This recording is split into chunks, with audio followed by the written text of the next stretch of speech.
estuvimos trabajando en un proyecto en el que queríamos, o nos pidieron en realidad que hagamos microfrontends. Parte del grupo está acá.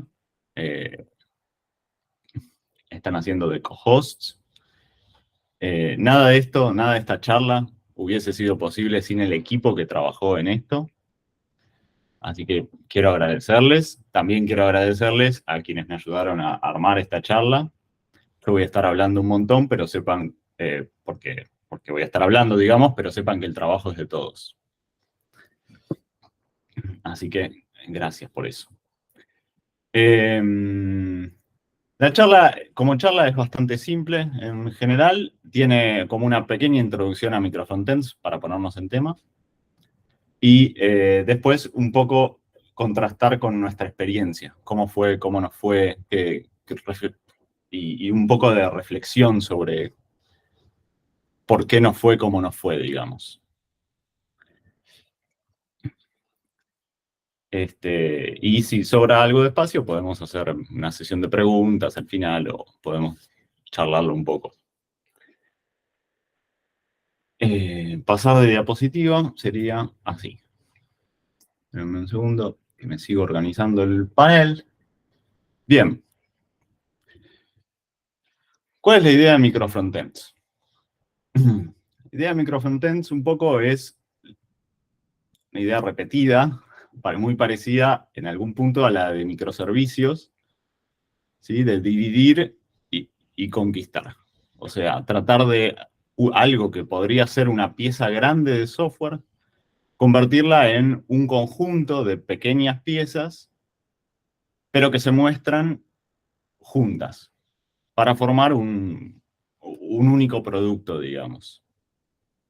¿Sí? Como se ve en el dibujo acá, por ejemplo, la página que están viendo es bastante simple, estoy de acuerdo. Está compuesta por varios pedacitos. En este caso, dos pedacitos nada más, ¿sí? Como una container application, una aplicación contenedora, y un microfrontend que muestra la parte, en este caso, de, no sé, mirar un conjunto de imágenes. Lo interesante de esto, y lo que propone en la arquitectura de microfrontends, es que estos sean servicios separados, sean productos separados, de hecho. Después nos metemos más en detalle, pero la idea es que el despliegue sea separado, los repositorios podrían ser separados también. Y muy interesantemente, lo que propone o lo que permite de esta manera es que también se trabaje desde equipos separados. O sea, que podamos tener no solo independencia tecnológica, digamos, sino también nos permite tener independencia social, llamémosla. ¿Sí? Y en ese sentido, por ahí nos permite cierta escalabilidad, porque podemos construir múltiples equipos que construyan múltiples pedazos que finalmente se componen. ¿Tiene sentido esto que estoy diciendo hasta acá o no? Yo sé que muchos de ustedes también hacen microfrontends o hicieron microfrontends, así que me pueden frenar, me pueden decir, yo no opino que sea así, ¿sí?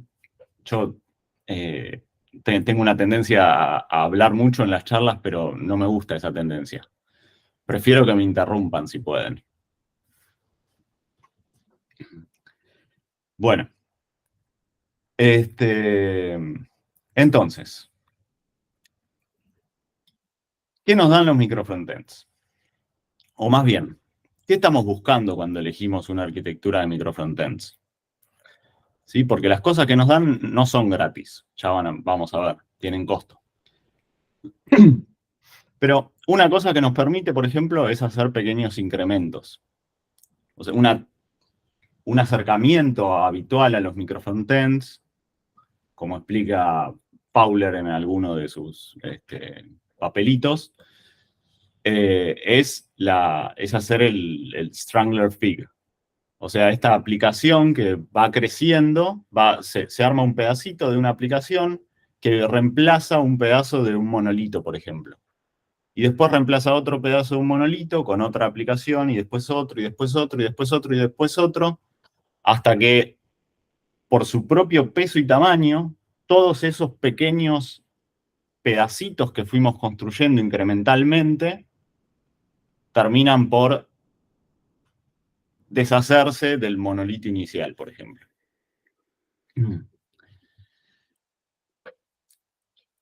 En esta idea también de tener pequeños incrementos y tenerlos como productitos separados, nos permite que el código sea simple y esté desacoplado. Por su propia naturaleza queda desacoplado. Como son productos separados, el acople es muy limitado. O, dicho de otra forma, nos obliga a pensar necesariamente en el acople, porque no lo tienen normalmente. Otra vez ya vamos a ver cómo nos fue con esto. Tenemos lindas historias al respecto. Ahora, al ser productos independientes, también nos da otra cosa que es despliegues independientes. Esto sí es lindo y por ahí nos gusta un montón a muchos de nosotros, digamos. Es la idea de que esto que desplegamos va por su propio pipeline, va por su propio canal, y si se rompe o no funciona, o si algo sale mal, digamos, el impacto es limitadísimo. Es limitado a esto que acabamos de hacer.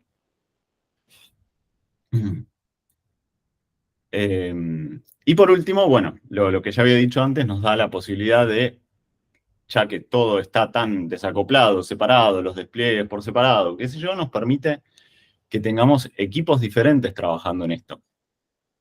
¿Sí? Y esa, en realidad, es un poco la idea de lo que plantean, porque de ahí viene la escalabilidad.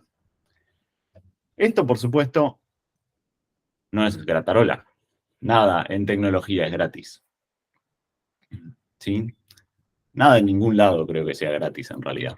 Pero no importa, no vamos a filosofar. Vamos a volver a la charla. ¿Qué costos, digamos? Bueno, a ver, si estamos desplegando un montón de mini productos, que cada uno tiene sus dependencias, y los estamos componiendo en un único producto, ese producto va a tener todas las dependencias de todos inicialmente. Después podemos hablar sobre eso, cómo lo tratamos, qué sé yo. Pero digamos que cada sector de la pantalla que estamos cargando va a tener sus propias dependencias y el peso de esas dependencias con eso. Entonces, potencialmente, el paquete final sea un paquete grande en cuanto a cantidad de kilobytes me estoy refiriendo. ¿Sí? ¿Cuál es el problema con los paquetes pesados, digamos, de muchos kilobytes? Bueno, generalmente tienen problemas de performance, digamos. Hacen que la experiencia de usuario sea peor. Entonces hay que hacer más trabajo para mejorar esa experiencia de usuario a veces. Otro de los costos viene por esto de que seamos totalmente independientes. El objetivo final es armar un producto único, digamos, armado por múltiples pedacitos. Ahora, ¿cómo hacemos que todos esos pedacitos den una sensación de producto único? Hay un desafío ahí. ¿Sí? Hay algo para trabajar. Otra de las cosas, otro de los costos es justamente por esta independencia otra vez, es a veces necesitamos comunicación entre los componentes. ¿Qué sé yo? Estamos haciendo una página de compras, hay que notificar, si el carrito de compras es un componente, hay que notificarle que se le agregó algo. Si es un componente separado. En una aplicación monolítica, por ahí es más fácil. Acá hay que establecer algún tipo de comunicación que nos permita hacer eso. Y por último, el último costo es la complejidad operacional. O sea, múltiples subproductos requieren múltiples repositorios, requieren múltiples pipelines de despliegue, requieren un montón de cosas sobre las que hay que trabajar. ¿Sí? Ninguno de estos problemas es insalvable ni de cerca. De hecho, son costos que elegimos pagar, que nos gusta pagar, a cambio de lo que nos dan los microfrontends.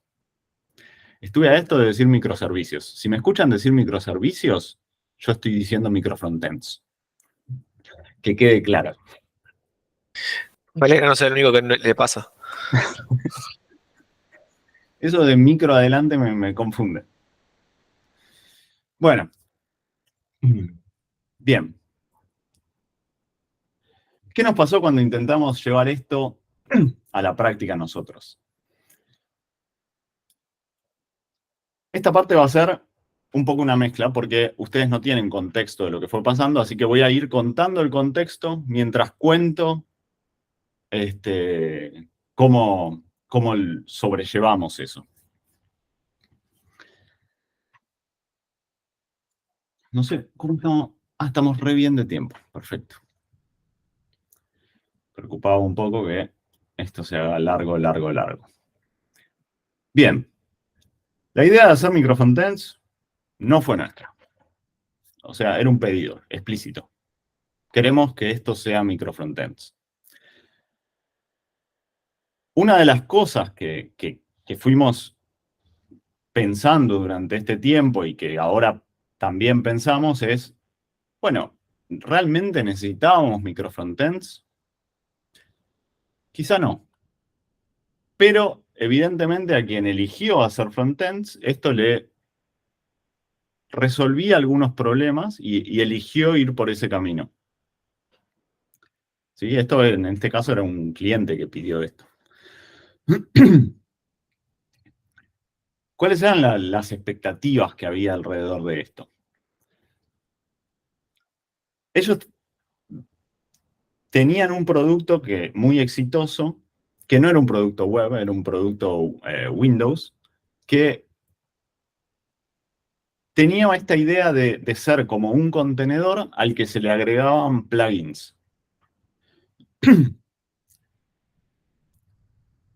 Y por una serie de circunstancias, digamos, y comentarios que recibieron a lo largo del tiempo, esa estructura los enganchaba mucho. La idea de poder cargar cosas dinámicamente.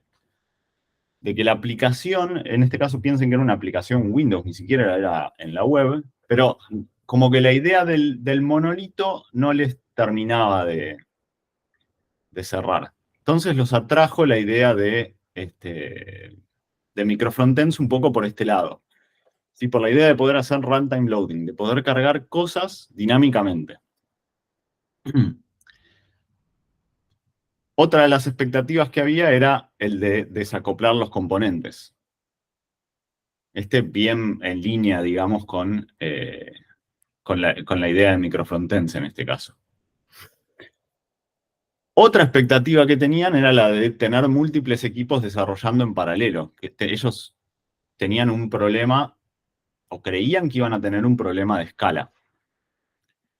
Entonces los atraía la idea de poder tener múltiples equipos desarrollando en paralelo. Otra cosa que estaban buscando era tener que la funcionalidad pueda variar según el usuario. En realidad, no es técnicamente usuario, sería como el cliente, o ellos lo llaman tenant. ¿Sí? O sea, el grupo de personas, digamos, que usa la aplicación, por grupo de personas que usa la aplicación, la funcionalidad, o sea, el conjunto en este caso sería el conjunto de microfrontends disponibles, variara. Y variara muy dinámicamente. Y por último, y esta era una expectativa que iba un poco de punta contra algunas ideas de microfrontends, querían tener servicios compartidos a toda costa. O sea, estaban muy apegados a la idea de de no repetirse a sí mismos, de si hay algo que se hace igual en todo, que debería hacerse igual en todos lados, eso tiene que ser compartido por todos y no debería ser reescrito cada vez.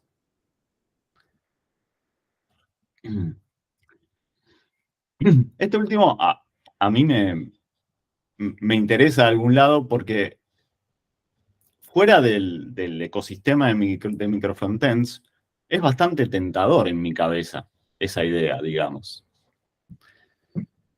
Pero en el mundo de microfrontends es un poco rara.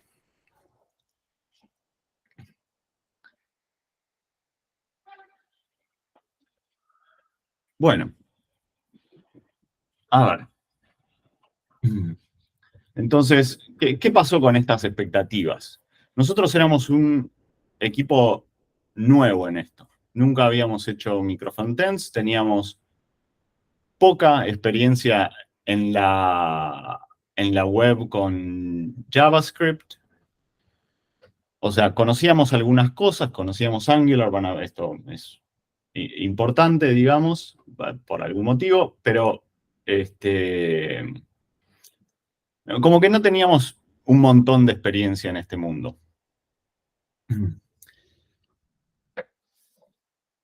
Entonces, lo primero sobre lo que tuvimos que pensar un poco era en cómo íbamos a armar esta aplicación, digamos. Esta aplicación era como un portal de entrada, como un punto de entrada al mundo de aplicaciones de este cliente.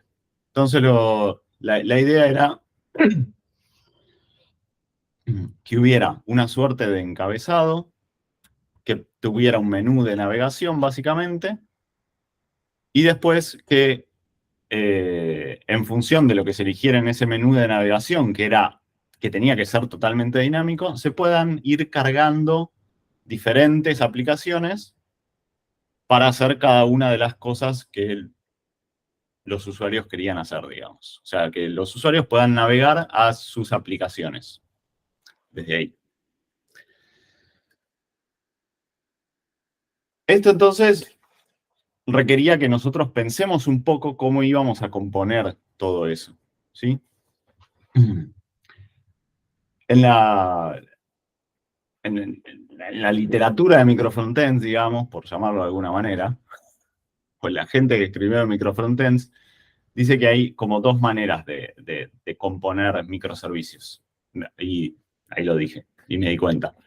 Microfrontends. Una es la forma vertical y otra es la forma horizontal.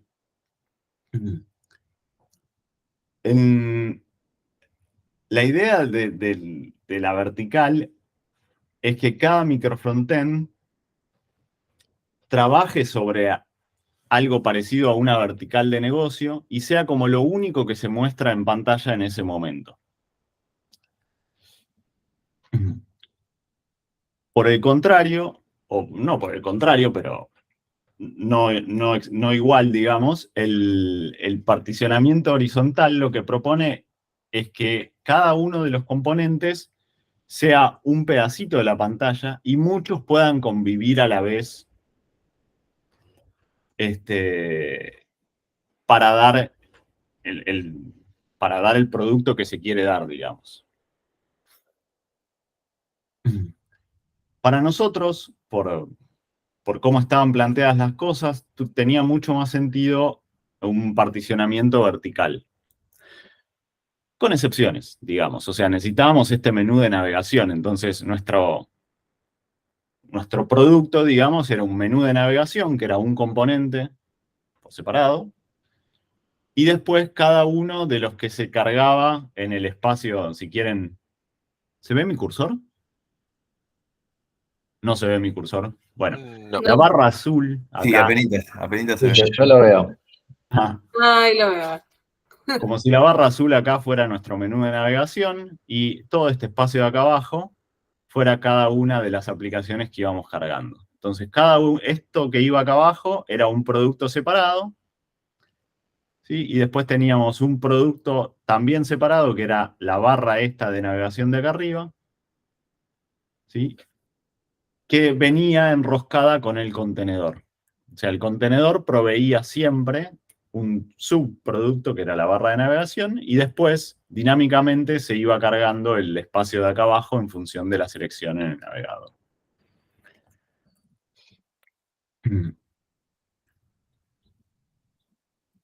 Ese fue el particionamiento que elegimos. Y no, tenía mucho sentido y creo que todavía lo tiene. No sé, Ale y Mati, que se pelearon con esto, si siguen pensando lo mismo.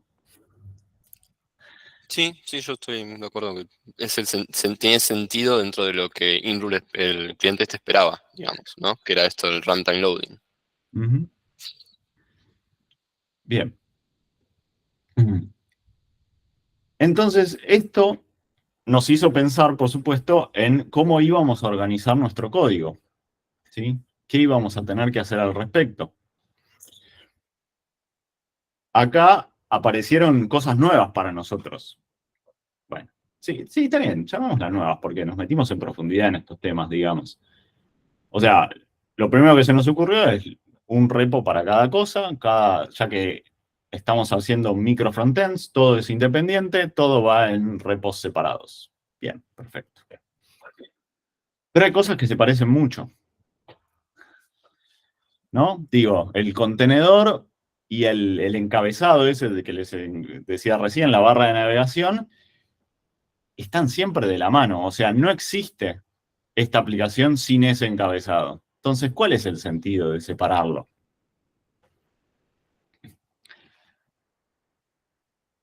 Entonces dijimos, bueno, por ahí eso tiene que estar junto. Y además teníamos los servicios estos que tenían que ser compartidos por todos.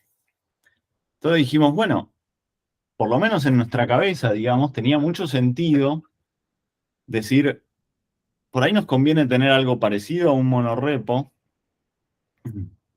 para cada uno de los, para estas piezas principales, digamos. O sea, el contenedor, el encabezado y los servicios. Y después tener aplicaciones, después tener repositorios separados para cada una de las aplicaciones que se mostraban, permítanme volver atrás, si aprendo cómo, acá, que se mostraban acá, en este espacio blancuzco, digamos. Y eso hicimos, solo que descubrimos que esa decisión no era para nada gratis. ¿Por qué no era para nada gratis? Bueno, lo aprendimos en el camino, digamos. El monorepo, sin muchas herramientas para manejarlo, tiene algunas complicaciones obvias por ahí, tipo las de dependencias, y algunas complicaciones en un mundo de microfrontend más sutiles, como que si todo el código está en el mismo lugar, esta idea de tener código desacoplado se desvanece un poco. Entonces, ya no nos sentimos tan obligados a estar desacoplados. Y entonces cometemos, en retrospectiva, digamos, pensándolo en retrospectiva, errores y acoplamos código que no debíamos haber acoplado. Y todo por una decisión aparentemente irrelevante, digamos. ¿Dónde voy a guardar el código?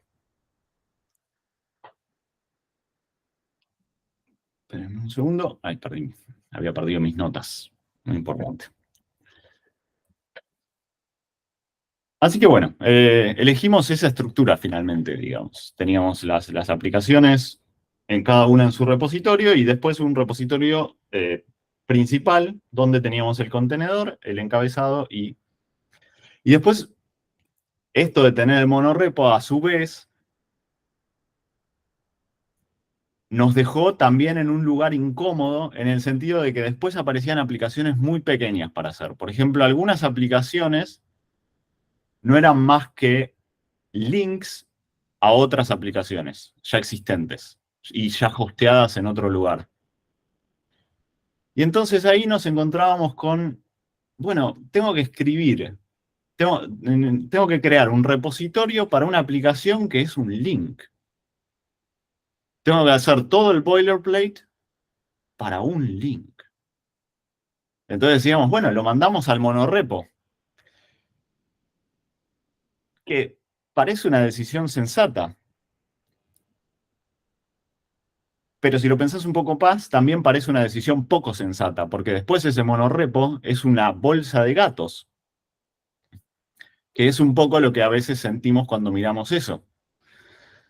Ahora nos quedó un poquito bolsa de gatos, ¿sí? Porque tiene esos 3 componentes principales y tiene 3 o 4 de las aplicaciones que deberían haber sido repos separados, pero no lo fueron porque eran demasiado chicas para cada una hacer su repo. Otra cosa que nos pasaba, Marcen, que me parece que no la nombraste, y perdón si se me pasó, que después lo fuimos mejorando a poquito y ya después lo desacoplamos del todo cuando pasamos a Polirepo, cuando teníamos estos mini productitos en el mismo monorepo y teníamos que hacer un cambio y publicábamos ese cambio, buildeábamos todo el producto, incluso cuando muchas de las cosas no habían cambiado. Tal cual. Efectivamente. Inicialmente esto era hermoso porque además como era un único repo, había un único pipeline asociado a ese repo y pasaba eso, ¿sí? Hasta que finalmente nos dimos cuenta que eso era un problema y dentro del mismo repositorio creamos pipelines separados que buildeaban los pedacitos por separado. Entonces ya los cambios de una aplicación chiquitita contenida en este monorepo no forzaba un despliegue de todo el monorepo. Gracias, Ale, por eso. No lo había dicho, para nada. Y me había olvidado completamente que habíamos hecho eso. Bien. Por supuesto, tuvimos que elegir herramientas, tuvimos que trabajar sobre ellas, tuvimos que aprender un montón.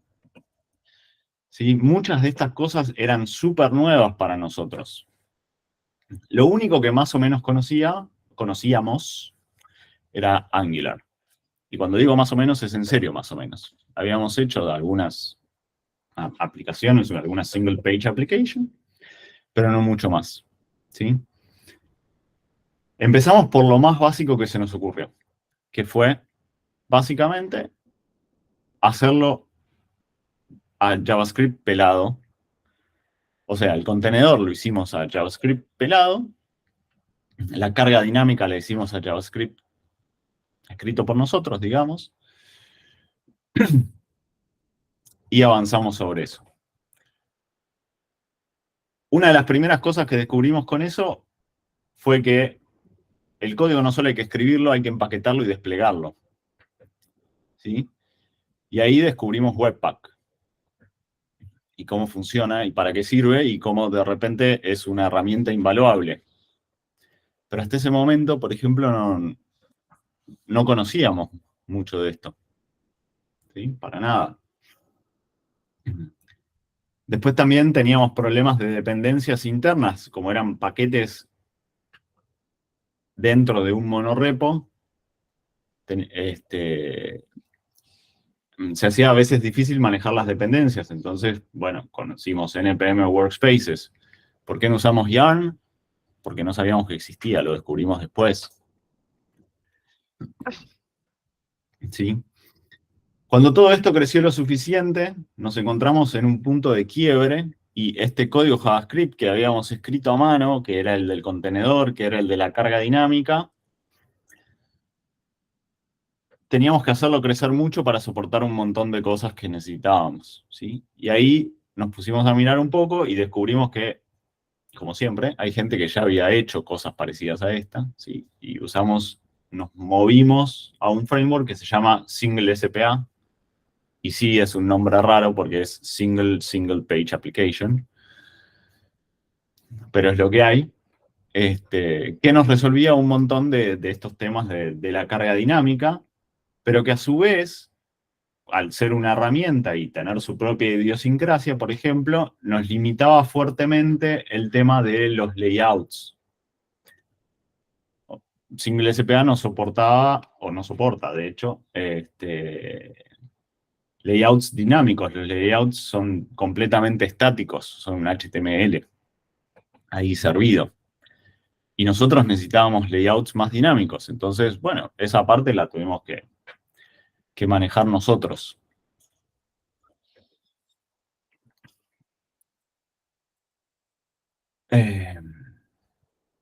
Bueno, esas fueron las herramientas que elegimos, básicamente.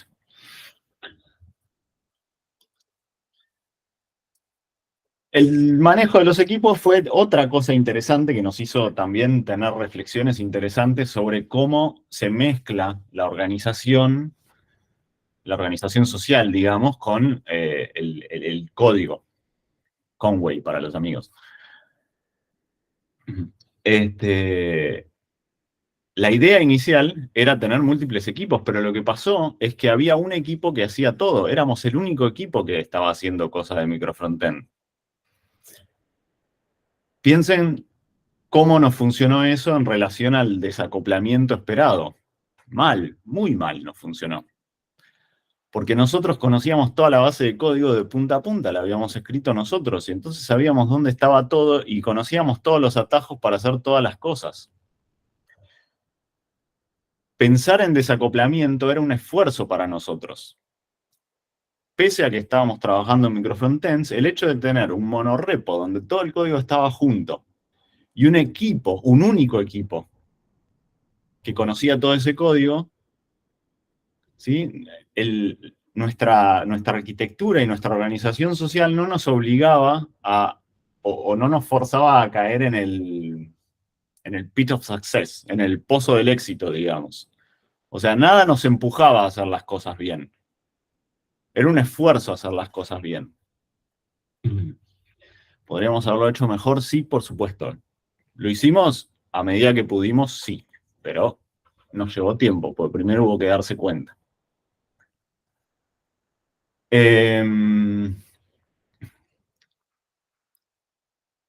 ¿Cómo nos dimos cuenta de que estábamos haciendo todo esto? Cuando aparecieron otros equipos en juego, digamos. Que además aparecieron, y quizá de la manera más dura, aunque nos ayudó. Los otros equipos que aparecieron eran equipos que ni siquiera pertenecían a la organización. Eran contratistas externos, que nada conocían de la idiosincrasia local, nada conocían de nosotros, no conocían nada de lo que estábamos haciendo, digamos, y teníamos muy poco espacio de contacto. Eso fue duro, digamos. Pese a esta idea, fue duro. Y en parte fue duro, por ejemplo, por esta idea que había aparecido, que va un poco contra la idea de microfrontends, de tener esos servicios compartidos. ¿Por qué? Porque había que enseñarles estos servicios compartidos. Cuando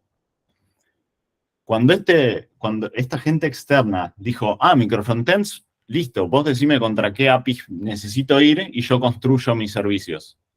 Los arquitectos del cliente dijeron, no, eso no se puede. Ya los servicios ya están escritos, están puestos en el objeto window y vos los tenés que consumir de ahí. O sea que tengo que usar un servicio que ya está escrito para consumir un servicio que ya está escrito y yo no conozco ninguno de los dos. Bueno, sí, eso pasó y con eso tuvimos que lidiar. También funcionando igual, no es que... Pero bueno, fue duro en algún aspecto, digamos.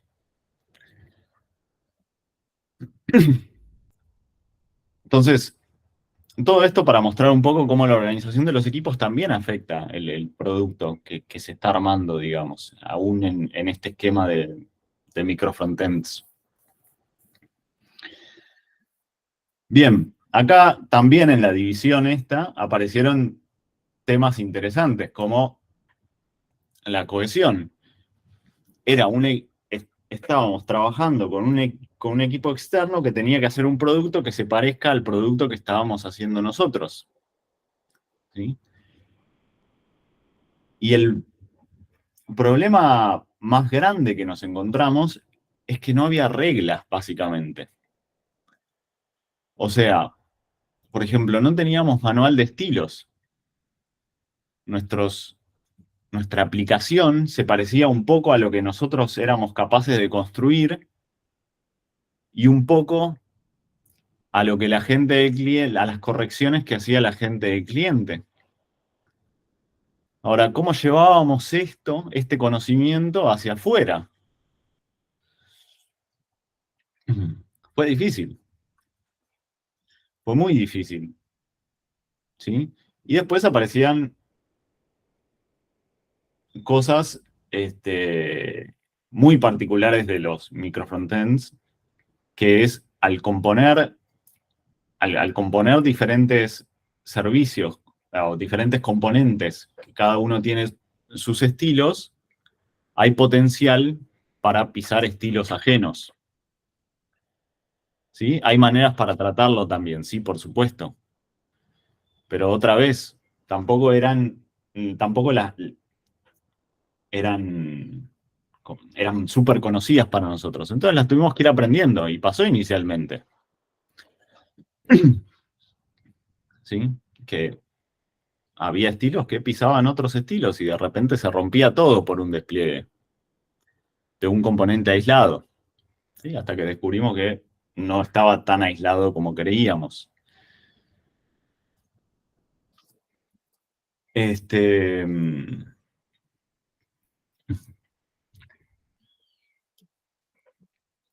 Sí, creo que eso es todo sobre la cohesión. Ale, ¿vos ibas a decir algo? No, solo traerte que quedan 5 para los 45. No más. Quedan 5 para los 45, en donde faltan 5 para los 50. Dale, gracias. Igual no queda mucho. Ya casi es hora de ir cerrando. Bueno. Testing. Testing fue todo otro tema también. ¿Sí? Presentó desafíos tecnológicos y más desafíos organizacionales.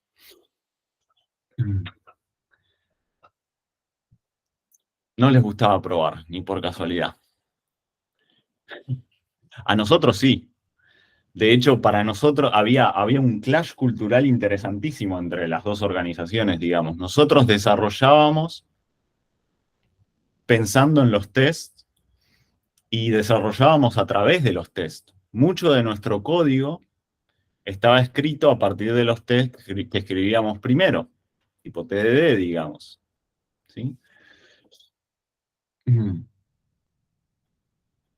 Esto en algunos lugares de la organización era percibido como un problema, como hay demasiados tests. Son muchos tests, tardan mucho en correr, son frágiles. Había mucho desconocimiento también, porque mucho de lo que pasaba era que cuando la gente de la propia organización cliente, digamos, trataba de hacer cosas, se encontraba con que hacían cambios y rompían los tests. Para eso estaban los tests, ¿no? Pero ellos no sabían cómo funcionaban los tests, porque nunca los habían visto, porque no creían que fueran de utilidad. Entonces se convertían en un estorbo para ellos. Bueno, esto en realidad es un poco más anecdótico, pero era un condimento interesante, digamos. Desde el punto de vista de microfrontends, la complicación grande que tuvimos, digamos, tuvo que ver con estos servicios compartidos, por cómo estábamos forzados a desarrollar las aplicaciones, las que vivían dentro de este contenedor, tenían que compartir servicios existentes, por lo tanto no tenían otra manera para funcionar que no fuera dentro de ese contenedor.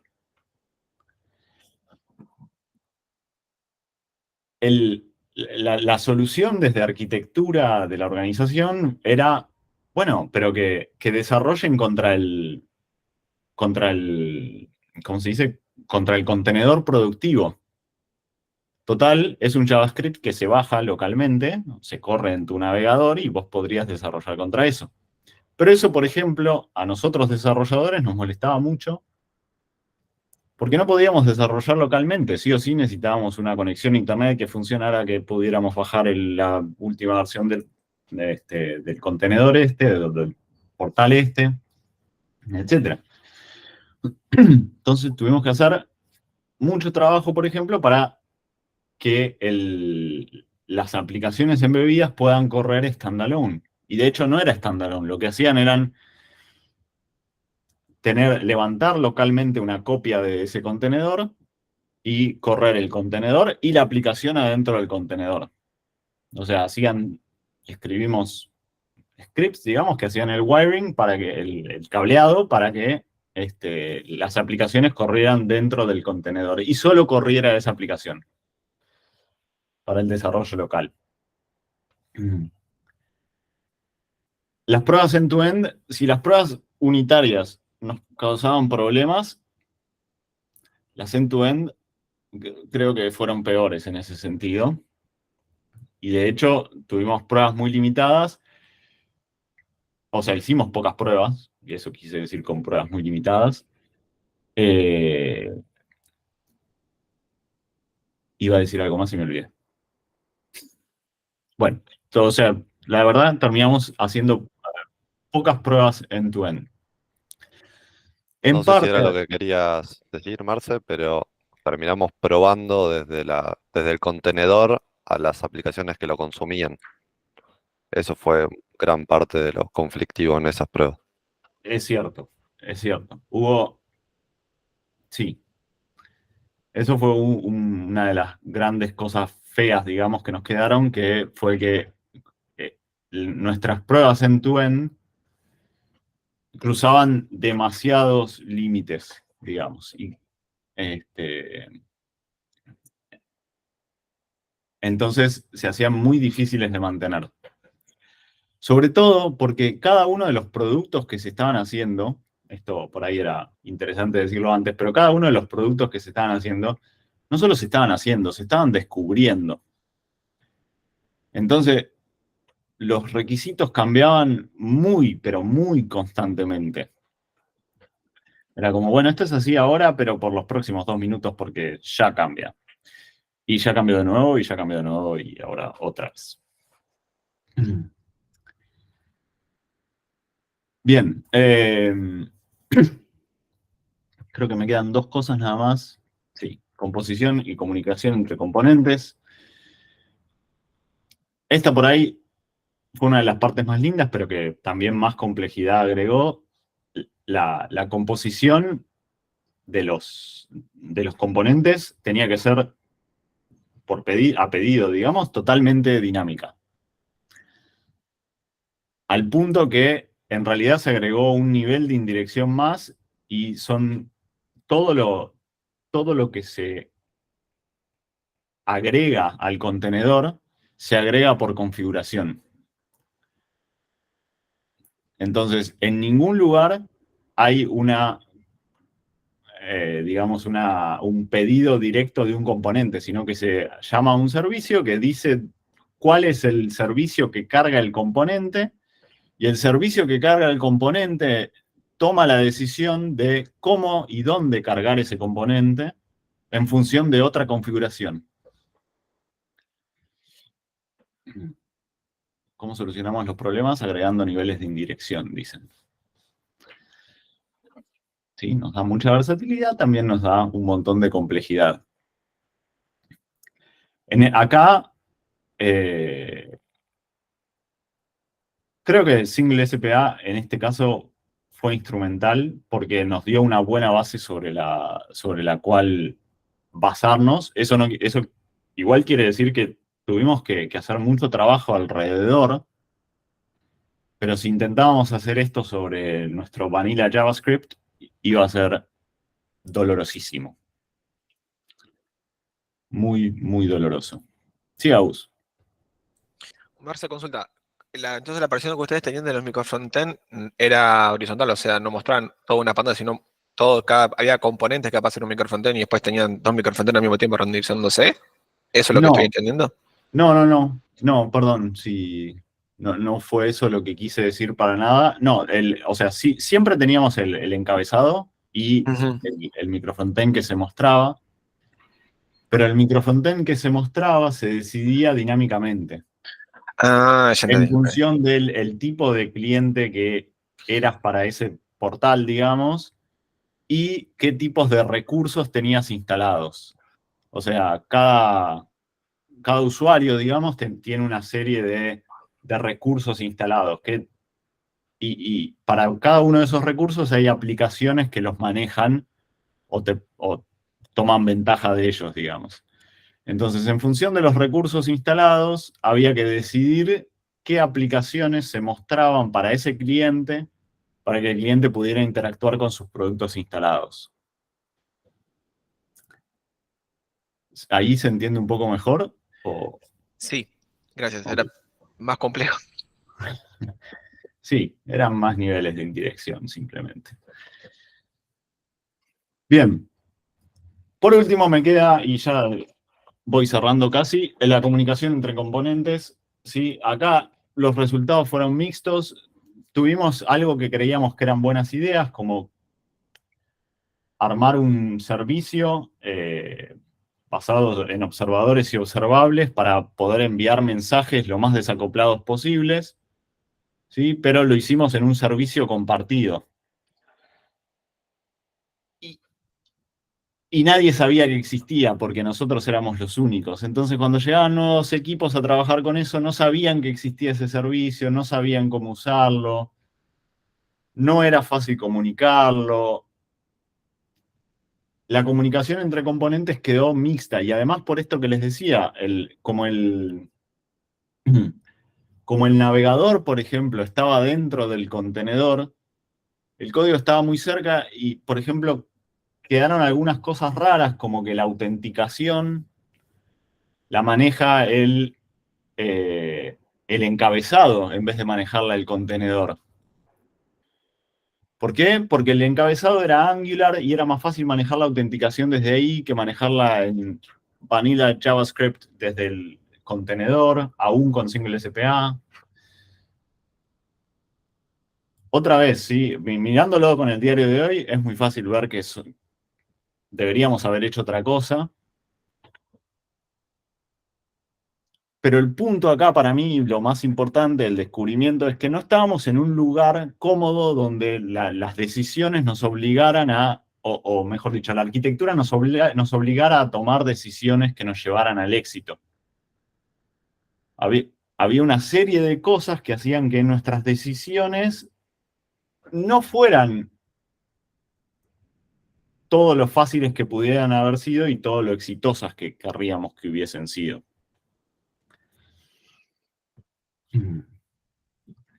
Bien, y para cerrar, con un final más o menos feliz.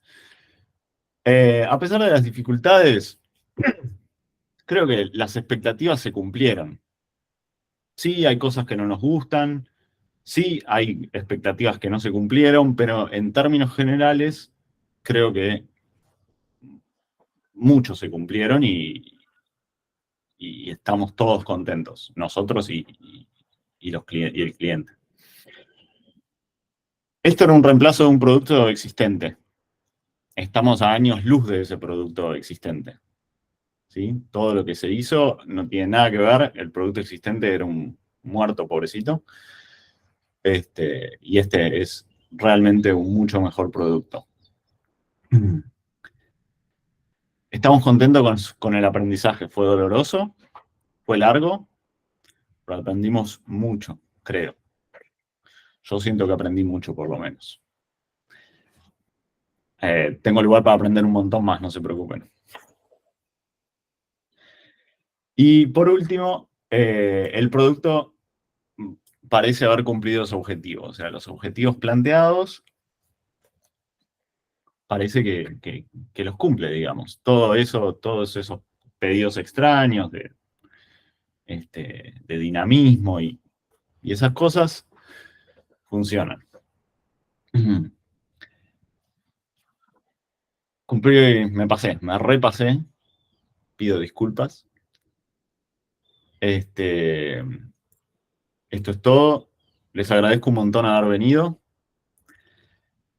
Si tienen preguntas, creo, nos podemos quedar hasta las 11 si quieren, los que quieran quedarse, el resto están invitadísimos a tomárselas. Creo que Nico y Maxi tienen preguntas. No, Nico, nada más. Hola, Hola, Nico. ¿qué tal? ¿Cómo va? Bien. Perdón, estoy aquí con mi niño dando vueltas, con lo cual, si estoy preguntando algo que ya dijiste, puedes decirme, cállate, boludo. ¿Sí? Me pareció interesante, gracias por compartir. La pregunta que me queda es, si tuvieras que arrancar esto de vuelta, digo, no ese proyecto, ¿no? Tenés que arrancar un proyecto nuevo y ya se ve, ya pinta, ya está claro que hay que ir hacia una movida de microfrontends. ¿Irías por acá? ¿Seguirías esta misma estrategia? ¿O por dónde? O, bueno, ¿cómo te pararías ante ese desafío? A ver, desde algún lugar, yo tengo un invariante, ayer hablaba esto con los chicos, mi invariante es, siempre me voy a parar en un lugar en el de revisar todas las decisiones, eso seguro. Digo, no importa por dónde empiece, lo que siempre voy a tratar de hacer es revisar, aún después de hecho, lo hecho. Y ver si no hay que cambiar el rumbo. Dicho esto, creo que habría un montón de cosas que habría hecho diferente. Por ejemplo, habría sido mucho más duro en cuanto a no aceptar esto de los servicios compartidos de entrada. Fue muy doloroso aunque éramos un único equipo inicialmente, fue muy doloroso tratar de diseñar y escribir servicios que nadie usaba aún y que eran compartidos en una estructura de microfrontends donde la idea es que un poco para ganar esa independencia cada uno pueda escribir lo que necesita y punto. Eso nos dolió un montón y yo creo que nos hubiese servido ponernos más duros en ese sentido. O sea, buscar más independencia que la que teníamos. Bien. Y respecto del framework Single SPA, dijiste que era, ¿no? Sí. ¿Irías por ahí? Creo que sí, pero no sé si con Angular. El Single SPA tiene un core y después tiene un montón de plugins que hacen el boilerplate para la integración con React, con Angular, con lo que quieras. Justo el de Angular es el más inmaduro de todos. Está lleno de issues y de hecho el issue más grande que tienen es que no tienen nadie que lo mantenga. Y ellos muy explícitamente, la gente de Single SPA dice, no sabemos Angular. O no sabemos suficiente para hacer una buena integración en realidad. Entonces, por ahí mantendría Single SPA, pero probaría cosas como React u otras cosas. Que estén un poquito más madura la integración con Single SPA. Perfecto, muchas gracias. Por nada. Espero que no te haya mandado a chocar. Espero no tener que hacer cosas con JavaScript. Qué feo, qué feo. Bueno, sí, está bien, estoy de acuerdo. Qué raro que Marian se ría. Bueno, no sé si alguien más quiere preguntar algo en los minutitos que quedan. O si quieren hacer algún comentario. Los invito a escribirme por donde saben cómo contactarnos. ¿Sí? Yo soy Marcelo Gore. Mi mail es marcelo.gore@grupoesfera.com.ar. Me pueden escribir sin miedo. Preguntas que les hayan quedado. Opiniones sobre esta charla. Quiero agradecer otra vez a Ale y a Mati que me dieron una re mano para armar esto. Estas diapositivas yo no les puedo explicar lo feas que eran y lo que me ayudaron a realzarlas y a discutir los temas de la charla. Así que súper agradecido con eso. Bueno, y a ustedes por venir. Todo laburo tuyo, Marce. No es cierto. Bueno, gracias a todos, gente. Gracias, Marce. Bueno, vamos terminando la grabación. Gracias, Marce, por compartir. Gracias, chicos.